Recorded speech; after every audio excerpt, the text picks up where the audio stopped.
I had started investing when I was 11. I just dithered away until when I was 7 and 8 and 9. So unfortunately, I didn't get started until I was 11. But I bought my first stock when I was 11, and then I experimented with a whole bunch of things, the timing of stocks and charting and doing all these crazy things. It was a lot of fun. Profitless, but a lot of fun. And I did that until I was 19. And I read all the books on investing in the public library and I ate it up. It was fascinating to me, but I had no framework. I was just searching for who else was doing it, so I figured I'd do it too. Sometimes you turn the chart upside down, it still wouldn't help. Then in 1949, I read The Intelligent Investor by Ben Graham. I'd never heard of him up till then. And there are really only 2 chapters in that book that are the key to it. But they set my philosophical framework for investing in 3 ways. They're so basic and so simple, it's hard to understand how they could be that important, but the 10 Commandments are simple. The first is that a stock is part of a business. I mean, you can't think of a stock as something different. You value a business, and then you divide by the shares outstanding. But what you have to think about is what kind of a business are you getting into, what are its economic characteristics, who are its competitors, what's its management like, all of these things that relate to a business instead of a little ticker symbol. I used to know when I was 11 or 12 the ticker symbols of every company virtually on the New York Stock Exchange. I could mark the boards at Harris Upham, but I didn't know anything. I mean, I knew that X was U.S. Steel and T was AT&T and so on, but I didn't know anything. I didn't know what was behind them. So I had to start looking at these little symbols or these little names in the paper as businesses and decide, how do you value a business? What counts? The second thing in the book is that Graham gives you a marvelous set point in terms of how the investor should react to stock market fluctuations. He talks about his mythical Mr. Market in chapter 8. And there's been no better thing written in terms of the investor's attitude toward stock prices. Most people react the wrong way to stock prices. I mean, they feel good when their stocks go up, they feel bad when they go down. They think the stock market is there to instruct them. And Mr. Market is this partner you have in investing. He's a remarkably obliging partner. This guy comes around every day and he tells you what he'll pay you for your interest in the business or what he'll sell you more at the same price. Nobody ever does that in private business. If you and I owned a gas station together and I said, every day I want you to come in and offer me your half interest in the station, and I can either buy your half or sell you my half at the same price, and you have to come in every day and do it, you'd be at a terrible disadvantage. And you'd be at a particular disadvantage if you're Mr. Market in the market, because Mr. Market, our friend in the market who obligingly gives you those figures every day, different figures at the end of the day and the start of the day, but he's naming a price at which you'll either buy or sell. The beautiful thing about him is that this guy is an alcoholic manic depressive. I mean, he is as unsound as they come. He wanders around all day, and looks at the crazy things, and he's going to name all kinds of crazy prices. And you don't have to pay any attention to him, except when it's to your advantage to do so. If that's once a year, if it's once every 5 years, it's one stock out of 3,000. All you have to do is sit there. You have no moral responsibility to this jerk. He is naming these numbers. You didn't ask him to, but he's doing it. And all you have to do is pick the one time when he is particularly depressed or particularly manic or particularly drunk or whatever it may be. And the market will be all of those things. And you take advantage of it. And that's what's remarkable about stocks, if you think about it, is that if you look at the high and low on all of these American companies for the last year, you'll see case after case after case where the high is twice the low. Now that's for a sound American business, is running along, paying people, selling goods, and so on.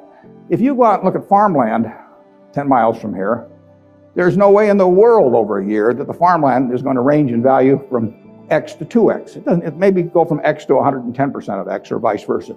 If you look at an apartment house near here and figures on essentially apartment houses like that over a year, it won't move 10% in a given year. But here are the finest of American businesses, and people just name these numbers that go all over the place. And you don't have to play, except when you want to. That's the important thing, and that's what Graham tells you. The market isn't there to instruct you, to tell you anything. The market is there just basically to serve you when you want it to serve you. One of the most important things to remember in stocks, very hard to do, but people have all these feelings about it. The stock doesn't know you own it. You're sitting there with these certificates for Berkshire. The company doesn't even know you own it, and the stock doesn't. It's trading now, and they don't know you own it. So it has no feelings about you. I mean, you've got all these feelings about it, but it's just part of a business. If Berkshire is worth 75,000 times 1.5 million shares, roughly 110 billion or something like that, it's a good investment. If it isn't, it's a lousy investment, and you have to value the business. And Graham, it's amazing, but people don't do that in Wall Street.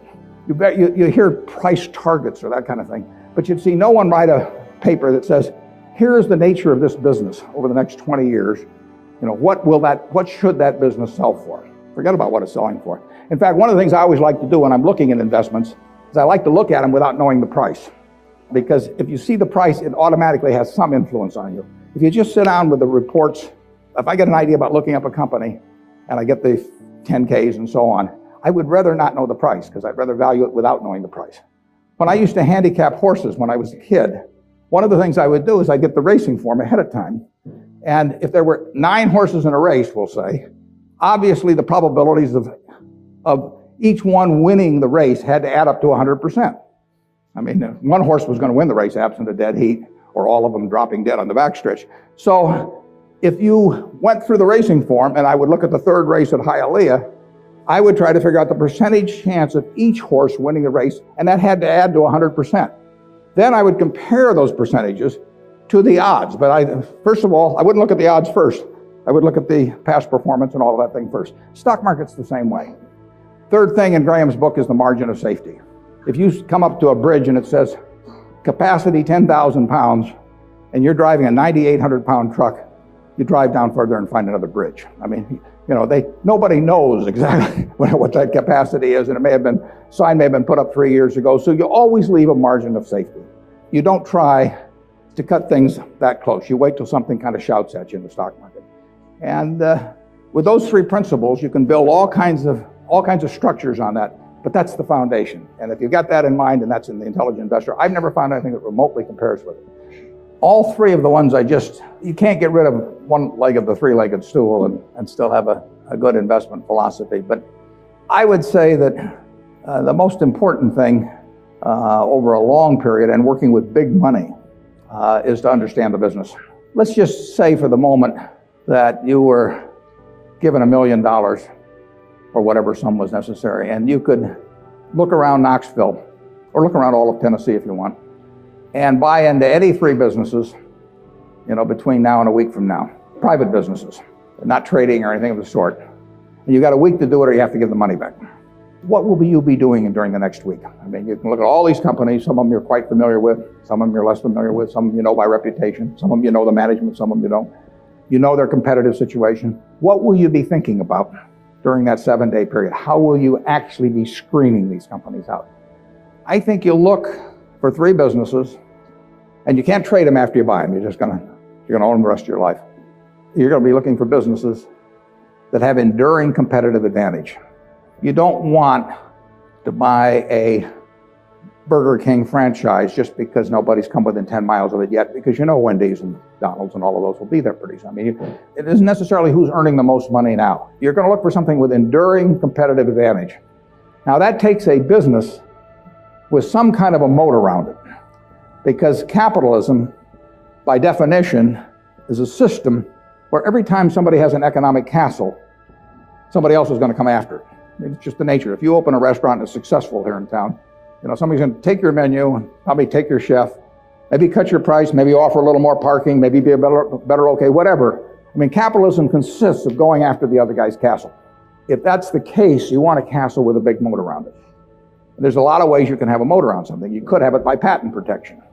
You could have it by location in certain areas. I mean, if you have something in people's mind, like Coca-Cola, 6 billion people in the world, practically all of them have something in their mind about Coca-Cola, largely favorable.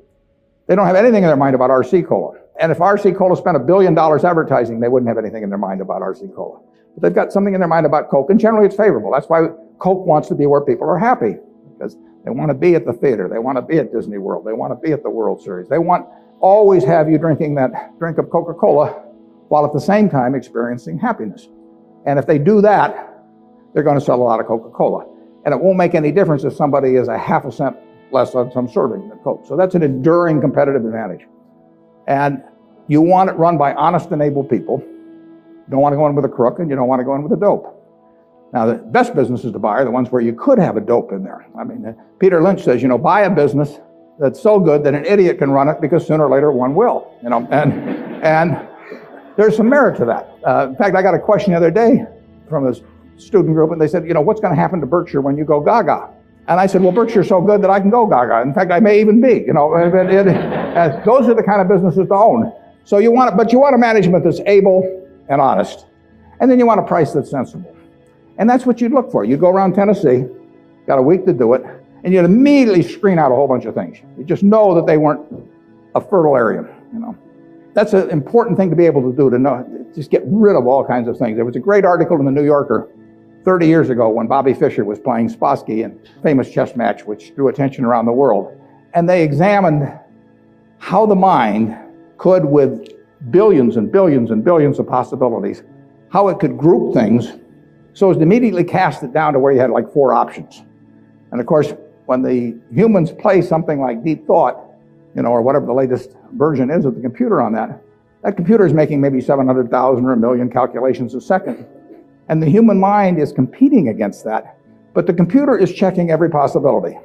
And the human mind somehow has this ability to cast out 99.999% of those things that the computer has to go through in order to focus on the 3 or 4 possibilities that really make sense. And investing's a lot like that. It's not that tough because there aren't that many companies, but you want to cast out all kinds of things. If somebody told me that my life depended on picking among the Dow Jones stocks a group of 10 that would be the best performers or outperform the index as a whole, I would spend my time thinking of the worst companies in there. I would cast out things, and then I would figure I left those behind, and that's an easier way to approach the problem, actually, than trying to pick the 10 best. If you were thinking about the state of Tennessee, there's a whole lot of things you wouldn't examine. You just figure they're too tough. You might decide, car dealerships were too tough. It's always going to be competitive. Who knows whether Ford or General Motors are going to be selling more cars 5 years from now, or whether there's going to be tariffs on foreign cars, or who knows. So you just say, I'll give up on car dealers. I'll think about something else. And that approach that you use there is the same approach you really want to bring to the stock market. You've got 3,000 companies tonight you can look at on the New York Stock Exchange. There's a valuation on every one of them. It'll change tomorrow. You don't have to play. Once a year, if you have 5 good ideas in your lifetime, you get very rich. I tell students sometimes they'd be better off if they had a punch card when they got out of school with only 20 punches on it. Because then, instead of listening to somebody at a cocktail party and then going out the next morning and buying some shares, they'd really think about every punch. And that's all the punches you get. 20 punches is plenty. You just have to make sure that you don't do any of them for frivolous reasons. We never want to buy anything small at Berkshire. It just doesn't make any difference. We want to think about things that can move the needle. And that gets tougher as the capital gets greater. But that's the way to focus on investments.